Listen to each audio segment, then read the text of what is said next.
Operation Outreach was created with the goal of putting books into the hands of every child in the United States. It all began in the early 1990s when Malcolm Stamper, retired president of the Boeing Company, approached me to ask me to help him create an effective vehicle for his vision of nationwide literacy. As someone who sat on many corporate boards, he saw the negative economic impact of a workforce that lacked good reading skills. After much research, we decided that the best way to break the cycles of poverty, high dropout rates, and hopelessness caused by illiteracy was to empower children by giving them books to own and incorporate into home and classroom life. We integrated animal and environmental themes into all of our books to promote good character. Our efforts encourage lasting change by giving fundamental tools to those who need them most.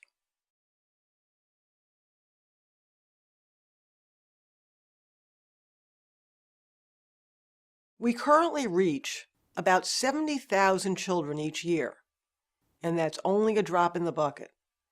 There are so many more children falling behind throughout this country. Our main objective is to double the number of children we reach each year. The cost to provide the program is about $300 per classroom or $1,500 per grade level. The more supporters that we can engage, the more children we can serve. We also encourage multi-year support. When a school is in the program for multiple years, the benefits are greatly intensified. We've seen schools improve their test scores by 20 to 30% over a 4-year period when the children have repeated exposure and are receiving different age-appropriate books to own each year.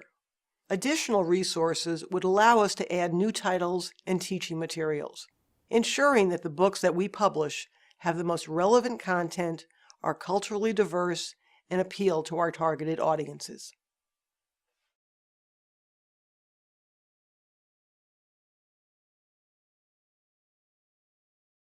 With 4 staff members doing the fundraising, program setup, evaluation, and publishing, we run a very efficient operation.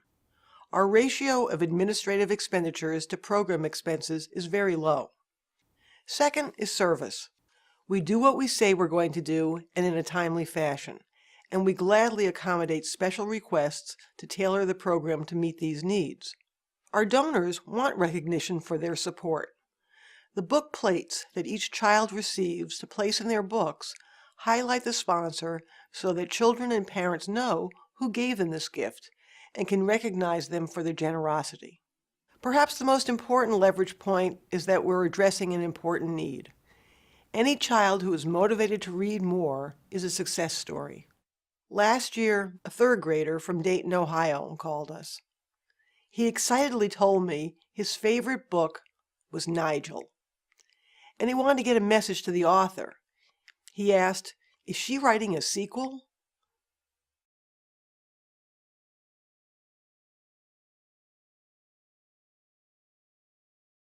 The program is simple and easy to use, and our materials integrate easily into any curriculum. Our focus isn't on changing educational policy or teaching methodology, but on bridging the achievement gap by giving children tools that may otherwise be unavailable to them. We believe in maintaining high-quality materials. While our focus is on teaching reading skills and building positive character, we also want children to feel good about themselves. When they receive 2 brand new books that are colorful and beautifully illustrated, they take pride in owning them and feel more confident about their own abilities and what they can accomplish. We had a 2nd grade teacher recently comment on how much her children enjoyed the books. She said, "I wish I could convey in words how excited they were to know these books were their own. The expressions were awesome, and watching them proudly write their names on the book plates was, well, a happy teacher moment."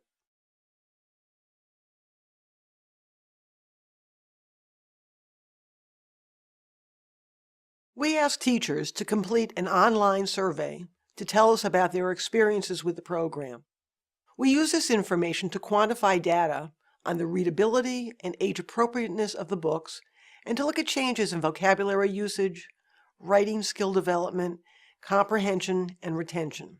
Much of the information we receive is in the form of comments on how the books were used within the context of the curriculum, what life skills the children learned, and how interested children were in reading more books on similar subjects. If schools are using the program for multiple years, we track their standardized test scores. We've been very pleased to see improvements in those scores. While our program is just one factor, it's safe to say that we're contributing to that success.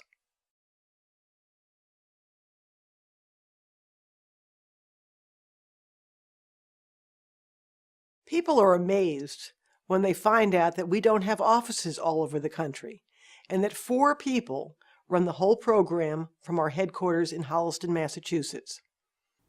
It's interesting, when we contact schools and tell them that they've been sponsored in the program, there's often skepticism in our motives. A common reaction is, "What's the catch?" People can't believe that they're getting this at no cost, so we have to convince them and show them that there are no ulterior motives.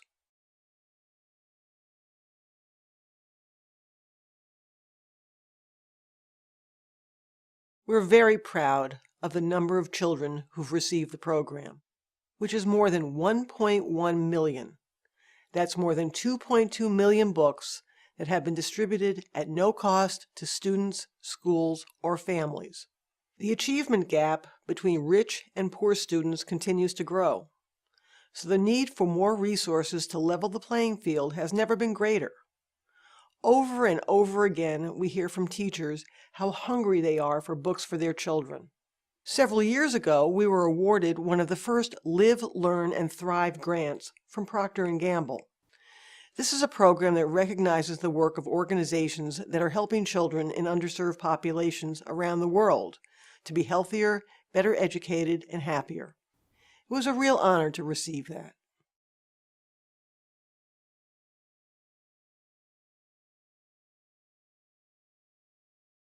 Probably inconsistencies in funding would be our number one challenge. Like so many other groups, during the height of the recession, we experienced a decline in funding, but we adjusted and made cuts in expenses without compromising the integrity of the program. Because the program is scalable, we reduced the number of schools that we served. Fortunately, we survived that period, and within a year, we're actually serving more schools than ever before. We've had a couple of situations where we developed strong, long-term relationships with large corporate donors. Then, because of changes in giving priorities or in corporate structure, their support ended. This left a large hole in our budget and was disappointing to schools that had been counting on receiving the program through these companies' support. In some cases, we were able to secure new funding, and in others, we weren't.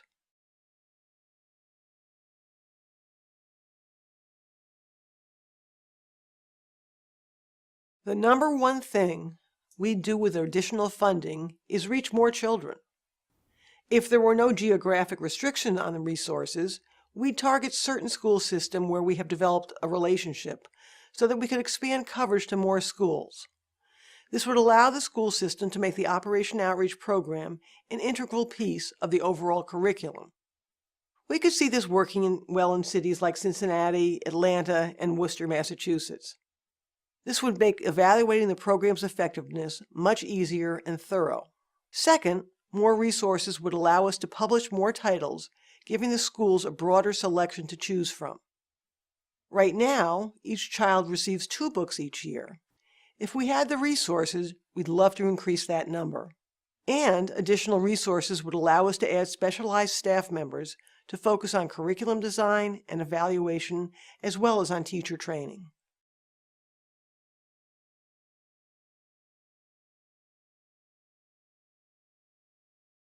Parents play a key role in developing a child's reading habits, and we'd like to find a way to help schools engage parents more in reading with their children. We know that the parent guides included in the program are helpful, but we don't really know how they're being used at home. So we'd like to develop a strategy to better address this issue. Most of our support comes from the corporate sector, and we'd like to be able to attract more private foundation support. This could give us some guaranteed multi-year project work so that we can gather better data on the program's impact. And lastly, we do a better job telling our story and showing people how widespread these problems are and how we're working at solving them.